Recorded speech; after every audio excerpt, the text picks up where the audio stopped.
and welcome to Mock the Week. I'm Dara Breen. Joining me this week are Andy Parsons, John Bishop and Russell Howard, Chris Addison, Hugh Dennis and Sarah Millican.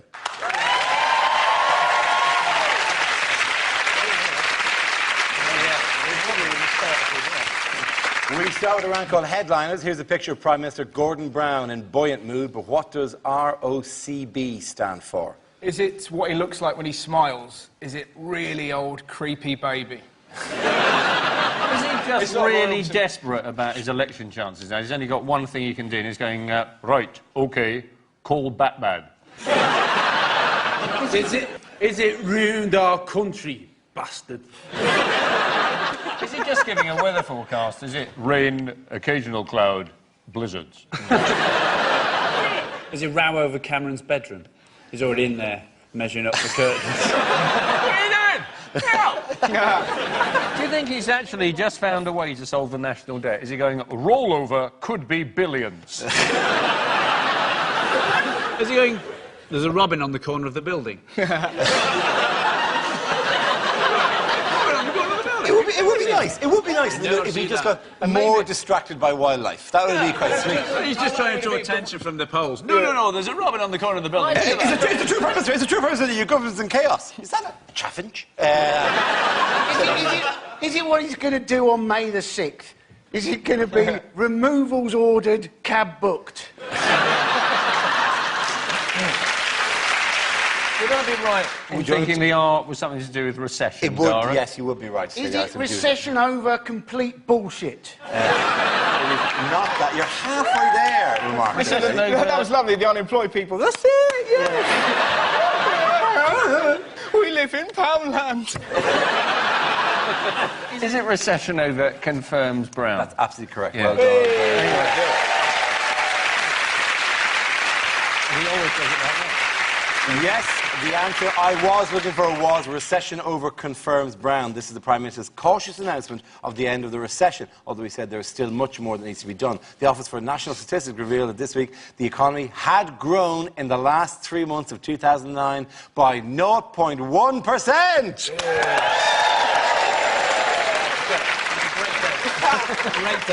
Wow. Gee, I just started that. How long is that? I don't think we expected that. We just thought, like, we expected that. That's what we expected. But that is just like... It is difficult to maintain that. It doesn't matter, you look like a giddy chameleon. That was amazing. Yeah, midway through the show, if a fly goes past. All right, how is Gordon Brown doing, and who is he trying to woo at the moment? He's trying to woo the middle classes. He is trying to woo the middle class. These aren't policies, these are M&S policies, don't they? He's going to change his name from Brown to Autumn Blush.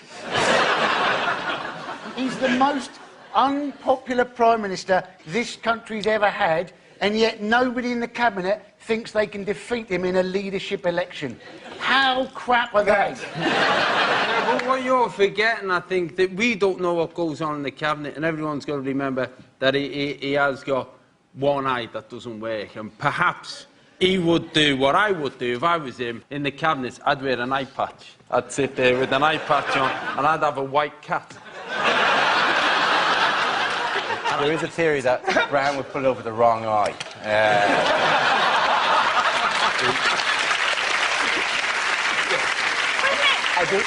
There's also another thing that no one's going to run against Brown at the moment because what's the prize? You get to lead Labour into an election they'll probably lose. It's like going, oh my God, we've hit an iceberg. Can I drive the ship for a while? Can I? It's like whatever is thrown at him, he still sort of gets up again. You half expect, like, Brian Blessed to just pop up every now and again and go, Gordon's alive. He keeps on saying, I'm getting on with the job. He's like the Millwall of politicians. Nobody likes him, but he doesn't care. That's what I mean. He's one of those, and he's having a go, and you think, well, that's all right, but you're running the country. It's like if somebody came in and said, look, I'm not a great surgeon, but I'll have a go. basically, Put the hours in. I've sewn on a button, so I know I can finish the job. But getting to the stuff, I'm sure I'll recognise the kidney when I see it. I've played the board game. I've played the board game. There's a photograph of him and Darling, actually, which was very interesting, because him and Darling at the same time, the announcement. That, interestingly, is the £10 note that tipped us out of the recession. But the reason why the economy's grown in the last 3 months is because we had Christmas, isn't it? And people, of course, spend money at Christmas. Yeah, okay. It's the only right. time people go absolutely mad. You don't see anyone in July going, I need goose fat, you know? Basically, though, Western capitalism, isn't it? It's based on people buying stuff they don't need with money they don't have, as opposed to Christmas time, when everybody buys things nobody needs with money they don't have for people they don't even like. It's a beautiful miracle. It doesn't mean, by the way, that everyone's... like, the recession being over merely means we've ended the phase of becoming poor. Now we just get to enjoy being poor. We've still got the same system. We're going back into the same system with the same people running it. It's the same bankers who are rubbish. We thought they could run banks. Turns out they can't. Nick Leeson, we thought he was a... Remember him? We thought he was a one-off. Turns out he was a sort of John the Baptist figure. Ushering in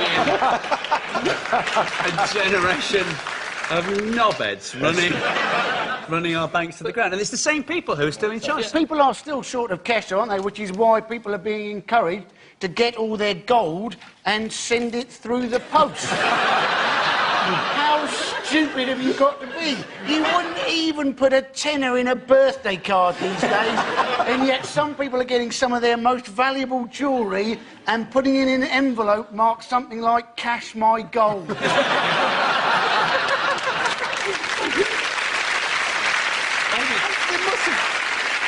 At some point, their partner, the people go, why did you do that? And I said, there was an ad on the telly. Adverts are powerful things, Dara. I dressed a meerkat up. Money, money, money. I ask a serious economic question. What have we been buying that has helped us out of this? Pies. Pies. Yes, pies, We've yes. been eating comfort food, buying comfort food, haven't we? Yeah. Pie, loads and loads of pies. Pie buying is at a 30-year high. 16% higher than it was. That is a nightmare for nutritionists, isn't it? All those healthy eating arguments gone out the way. Are you eating your 5 a day? Yeah, I had steak and kidney. Steak. I think it must only be in the south, because, you know, if we ate more pies in the north than we do already, they'd have to invent, like, a breakfast pie. We've also got a little bit cosmopolitan as well. I was up with Mum and Dad's because I've been gigging in Liverpool. I'll come downstairs for breakfast, and instead of having a normal breakfast, my dad was sat there with a croissant, because my mum's gone all continental. And he sat there with this croissant. I just looked at him, he looked at me, he went, yeah, I know. I said, what's your croissant like, Dad? He said, it's shit. He said, croissants are just empty pasties. Actually, the other thing, pies have gone up, and lipstick, bizarrely. Yeah. In a weird double whammy, people are getting themselves fat, but slightly more attractive. The economy's been propped up by obese, alcoholic chain smokers. We'll have to change smoking cigarettes, you know. Smoking causes cancer, but it also stimulates economic growth. There'll be blokes going, see that school? I paid for that. I did it all. I was doing my bit. I imagine the schooling paper doesn't have very good facilities for sport and whatnot. Just helping, Dara. Well, that's what I mean. They're going to spend the money on a gym. I said, don't bother. The government have been getting at fat people for years, and they've got us out of this recession. And they are our only chance if the Chinese do ever decide to jump up and down at the same time. Right? As soon as we see that tidal wave coming up, you go, fat kids, boom, we send one back. All councils out around Chicago. Genius. So Not one letter back from the Ministry of Defence. There was a reference in the paper 2 weeks ago about why we've got so many obese children and why is it related to what we're doing in the recession and so on. And it came out to the conclusion we've got so many obese children because parents love the kids too much. And because they love the kids too much, they give them fast food because that's what they like. And then because we love our kids too much, we won't even let them walk to school in case somebody snatches them. And I've got to be honest with you, I've not spoken to many paedals, but I don't think they're into fat kids, you know.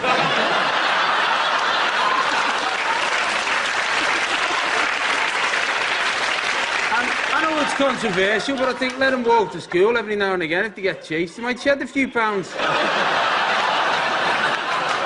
At the end of that round, the points to the rush from John and Andy.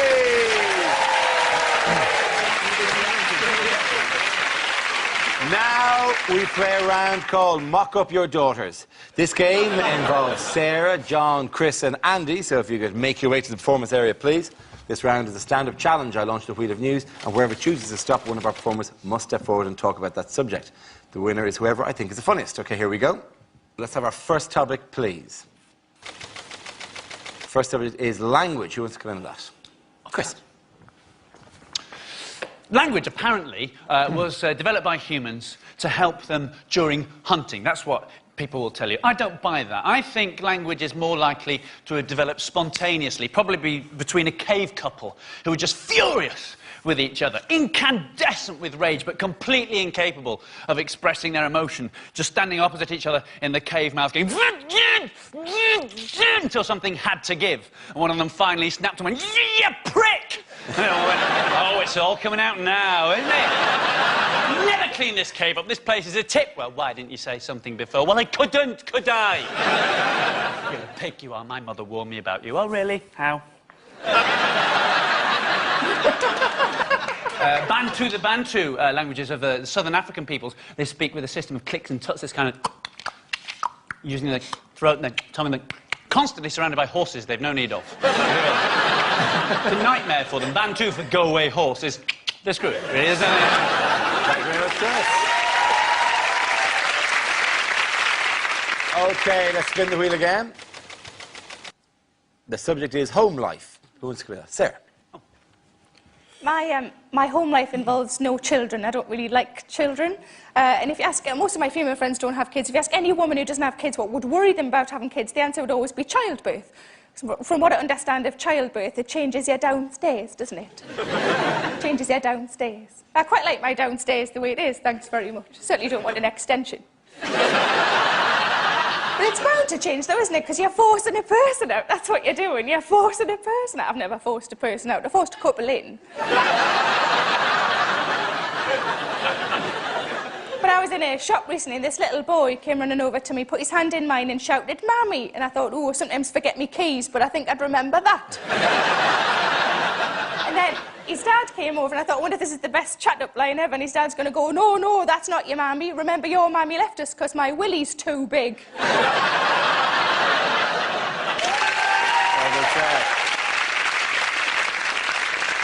OK, that leaves us with Andy and John. The next topic, please.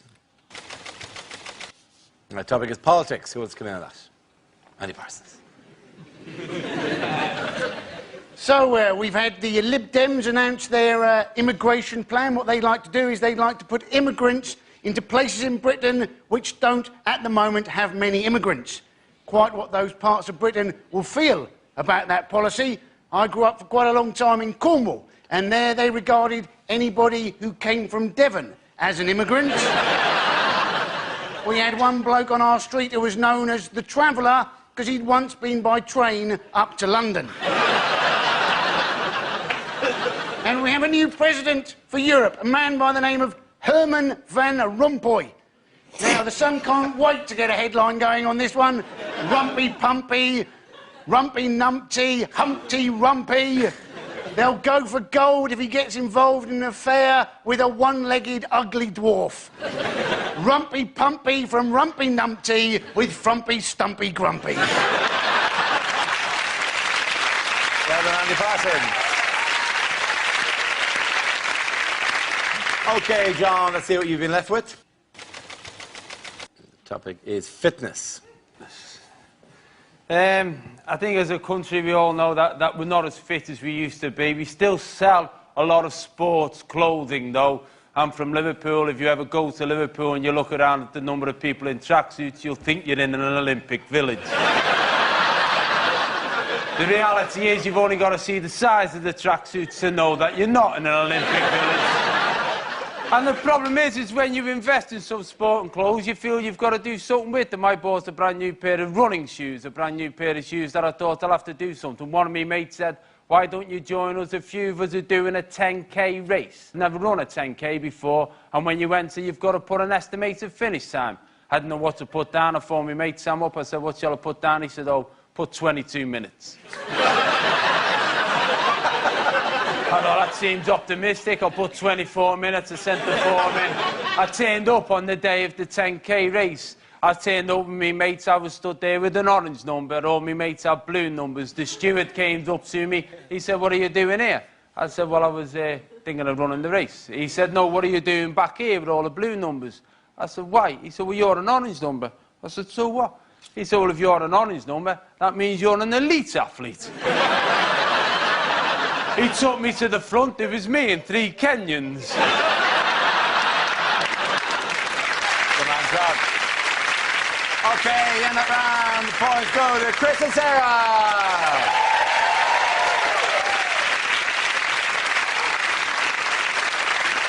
The next round is called If This Is the Answer, What Is the Question? On the board, there are 6 categories. Sarah, which category would you like? Oh, entertainment, please, Darren. OK, grand. Entertainment is the category. The answer is 1.84 billion. What is the question? Is it how many different members of the Sugar Babes there'll be before they're actually any good?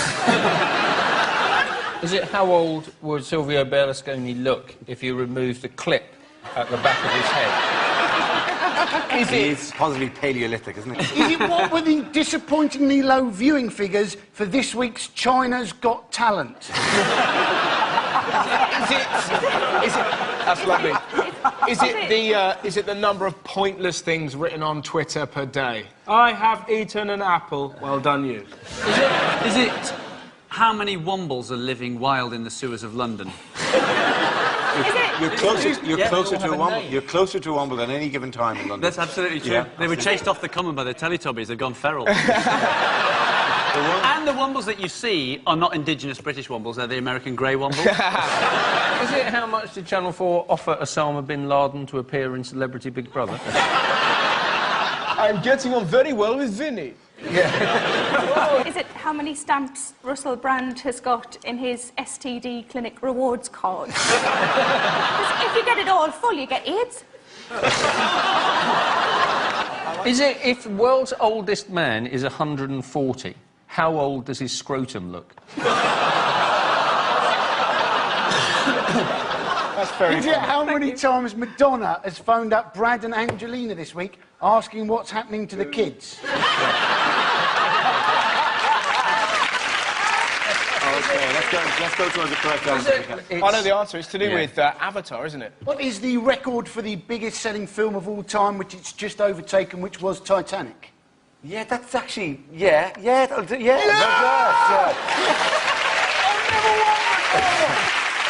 More or less, the question I was looking for was what is the figure in dollars that Avatar passed this week, overtaking Titanic to become the biggest grossing film of all time? The film took just 17 days to make $1 billion.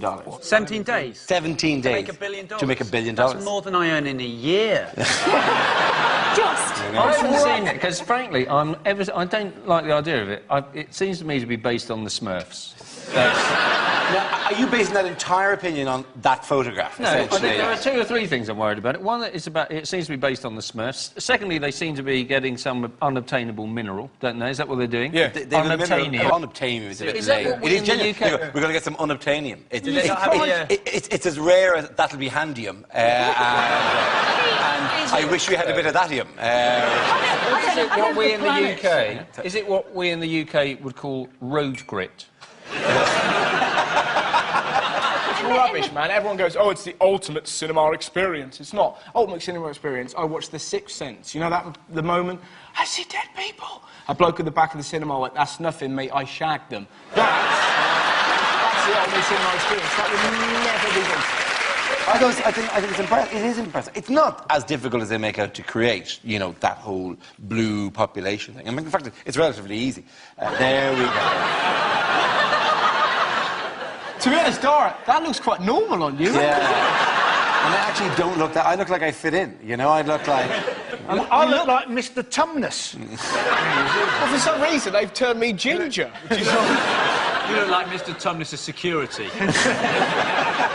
It's just advanced colouring in, isn't it? That's exactly what it It is. essentially is advanced colouring. Because Yeah. James Cameron apparently has threatened that there'll be 2 sequels. He has, yeah. It just feels like that's how, you know, when serial killers sort of taunt the police. I will strike again. No. That was the best thing about Titanic was the fact there couldn't be a sequel.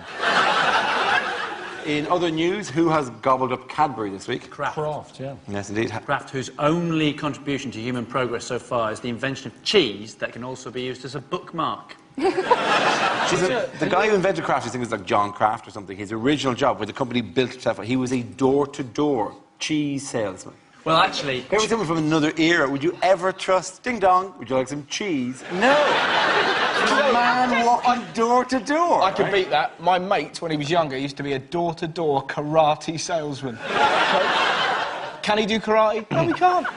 That question there could have been answered so many... You could have asked that question any week. Who gobbled up Cadbury's this week? Obviously, this week it's Kraft. Most weeks it would be sad, lonely women at that sort of... I'll tell you what, though. I'm not lonely. And also, there is See, something... I'm genuinely worried about dairy milk, though, because I don't know where it's my one source of milk. So what's for dairy milk? Your bones would be nothing, you know? And the news, they kept saying, they just kept saying that Cadbury's had been taken over by an American food giant. I was thinking, you're going to have to be more specific, because about half the population of America could technically be described as American food giants. Truly, you could say about the Jolly Green Giant. He's one of yours, isn't he? He's British. You could say that he could defend. He's British. He's fictional, Dara. Oh, well, that's real. Fictional British. So he's green. What would make you think he wasn't one of yours?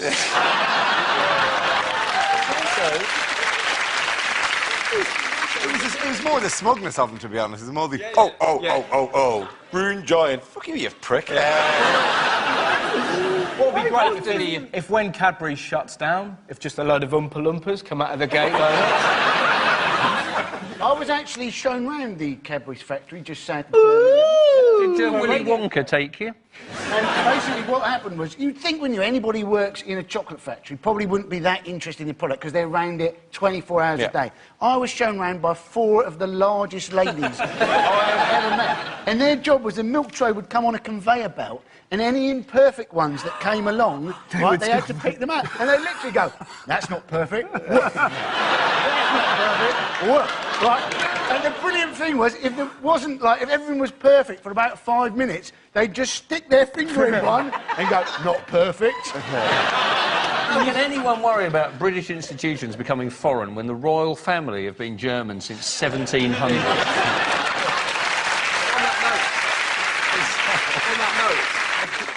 There's a guy called Ray Egan. Ray Egan is a retired policeman who stands outside British companies when they're about to be bought in order to protest it, actually, and stands like that, dresses up as John Bull, Kraft. What I love about it is the fact that he goes, hey, hey, not just Kraft go to hell, but hey, so Kraft will turn, yeah? Go to hell. There was this big thing with all the phone debates when people were phoning up complaining, and it was beautiful moments of radio. I don't know if anyone heard it, but there was a woman on the phone saying, it's terrible what they've done, it's terrible that we're allowing them to sell a British institution like Cadbury's. And the radio presenter, it was Jeremy Vine, he actually said, well, are you going to join the calls for a boycott of Cadbury's chocolate? She went, oh, I won't go that far. My sister bought me a box of 48 bars, the standard size bars of dairy milk for Christmas, and I think she thought it would be like one a day and it would last for ages, and I just opened it with a kitchen knife. I did think about putting them all out on the bed and like writhing around naked like an indecent proposal. Don't do that. Never mix They're sex hard. and chocolate. Women Really? tend to look like Morph. OK, getting that round the point to Russell, John and Andy. Now we come to scenes we'd like to see. So if everyone can make their way to the performance area, please. I'll read out this week's topics, and then we'll see what our panellists can come up with. OK, here we go. The first subject tonight is unlikely things to hear at an awards ceremony. Our next award is for Most Inaccurate Weather Forecast of the Year. Let's look at the 9,000 nominees. Welcome to the Islamic Awards for Acting, or as we call them, the Moscas. Well, God, so many people to thank. Where to begin? Obvious one, I suppose. Hitler. What? And the award for best envelope glue goes to...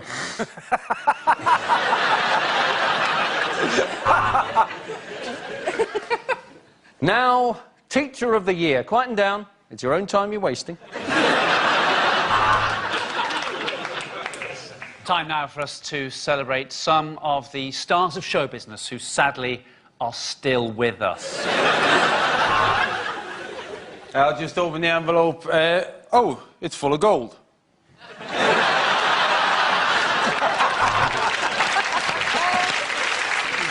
And the award for special effects goes to the team behind Gordon Brown's smile. And now we're going to watch a film showing some of the people that we've lost this year, including 2 you didn't even know were dead. I'd bang that, wouldn't bang that, I'd bang that. Anyway, the award for Best Actress goes to... Welcome to the Accident at Work Awards.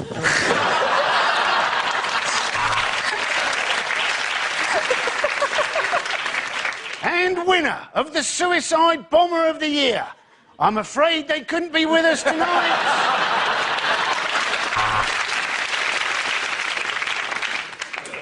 And the winner of the best scientist in physics is... There's no ramp, Stephen Hawkins, it's not you. The next category is things you wouldn't want to hear on a cruise. This is your captain speaking. Welcome to Somali Cruising.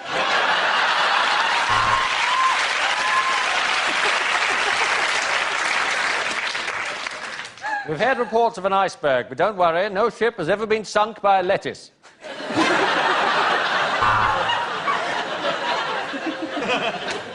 Hello and welcome to Ryanair Cruises. The following safety announcement is incredibly vital if you want to stay alive. And if you'd like to hear that, that'll be an extra £5. No, we very rarely get any injuries from people playing quoits.